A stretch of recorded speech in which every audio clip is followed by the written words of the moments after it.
Welcome to This Explainer. Okay, we're jumping right in today because we are looking at an absolutely gripping story. It's a story about massive personal sacrifice, raw courage, and the kind of cultural impact that literally shapes a continent.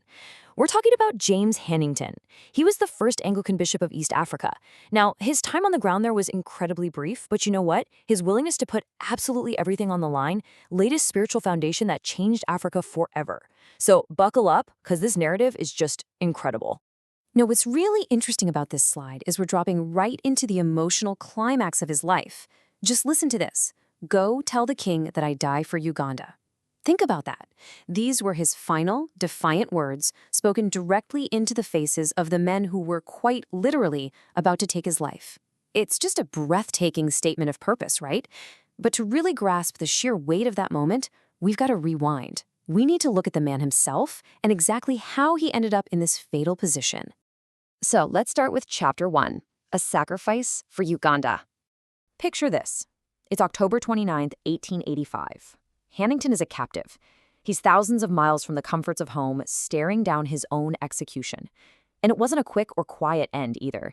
He's facing a brutal death by spearing. But all the historical accounts say the exact same thing. He faced this terrifying reality with an immense, unwavering calm. Seriously, no begging, no trying to run. He just stood his ground. This single, agonizing moment was an absolute flashpoint in history. Yes, a total tragedy for sure, but it was a tragedy that would echo in ways nobody standing there that day could have ever predicted. Which brings us to Chapter 2, The Unlikely Missionary. Okay, so how does an ordinary English kid wind up facing a spear in East Africa? Well, the crazy thing is, he actually had an incredibly comfortable youth. He was born into this very prosperous Anglican family in Hurstpierpoint, England. He spent his days hunting, fishing, just exploring this safe, idyllic countryside. It was the picture of comfort. But then, he voluntarily traded the whole shebang for the brutal realities of the African mission. We're talking harsh climates, entirely unmapped territory, and extreme danger every single day. Why would anyone do that? Let's move to Kanua and see how this builds. He was born in 1847, and to be honest, he wasn't exactly destined for greatness early on. While he was at Oxford for theological training, he really struggled. I mean, academics were tough for him. But then, in the early 1880s, something just clicked. He went through this deep spiritual renewal that basically rewired his entire worldview.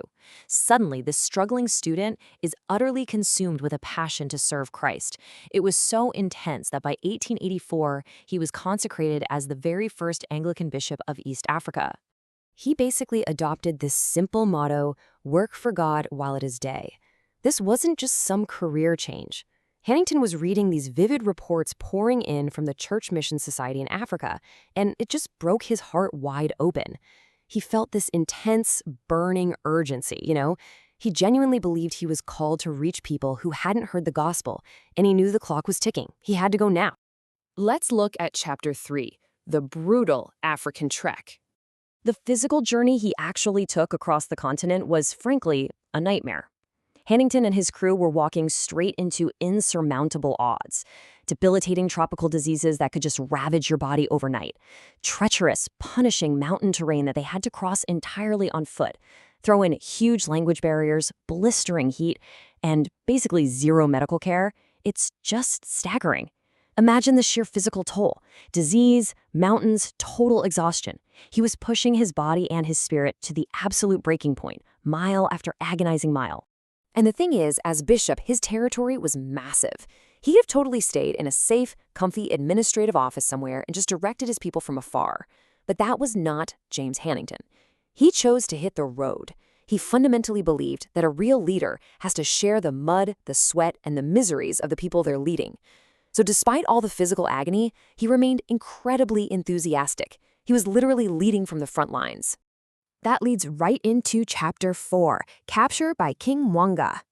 So that brutal trek, that was just the warm-up. What happened next was a tragic political misunderstanding that honestly reads like a tense thriller.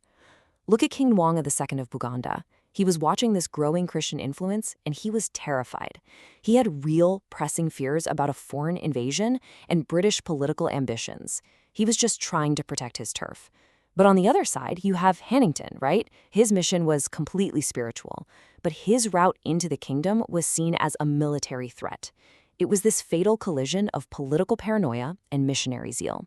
Hannington thought God had opened a door. The king thought an invading army just walked through it. So, driven by that fear, the king ordered Hannington and his caravan violently captured. But here is the wild part. Even as a prisoner, trapped in this super volatile situation with the king's men closing in, his faith did not waver. Not an inch. He didn't panic. Actually, he was incredibly calm. He spent his final days in captivity just encouraging his terrified friends to trust God. Finding that kind of inner peace when you know an execution is coming is just astounding. 38? Let's just pause on that number for a second. He was only 38 years old. That is the tragically young age when James Hannington's life was violently cut short by those spears on October 29, 1885. All that potential, all that fervor, seemingly just snuffed out in the dirt. But here's Chapter 5, A Legacy of Faith. And this brilliantly illustrates how the story absolutely doesn't end there. That tragic end was actually an explosive beginning. It's the ultimate paradox, really. The king thought, okay, I've killed the messenger, the movement is dead. But just months later, a group of young local believers, now known as the Uganda Martyrs, they chose to give their own lives rather than renounce their faith. Hannington's courage was literally contagious. This dual sacrifice from both a foreigner and locals became a massive turning point. Killing him didn't stop the message. It basically lit a match. It inspired this huge wave of dedication that sparked a rapid expansion of Christianity right across East Africa. Which brings us to this mind-blowing modern-day reality. Look at Uganda today. It is home to one of the largest Christian populations in all of Africa. The seeds that Hannington and the Ugandan martyrs planted in suffering and literally watered with their blood, they grew into something monumental. Today, you'll find churches, schools, and memorials all across East Africa bearing his name. His personal sacrifice directly paved the way for the vibrant community we see right now. So what do we actually take away from this explainer? Well, first, really profound beliefs usually require massive personal sacrifice. Second, true leadership isn't about status. It's about humble service and sharing the hardships of the people you lead. Third, movements often see their most explosive growth through intense suffering and adversity. And finally, real courage and faith, they can influence generations long after one single life ends. Hannington proved for sure that legacy isn't about how many years you lived, but the absolute impact you left behind. I want to leave you with this one thought to chew on. What calling is worth your ultimate sacrifice? James Hannington figured out his answer, and his conviction literally changed the course of a continent's history. So as you go about the rest of your day, really reflect on what drives you. What is your purpose? Thanks so much for joining me for this explainer. Keep learning, keep seeking, and we'll see you next time.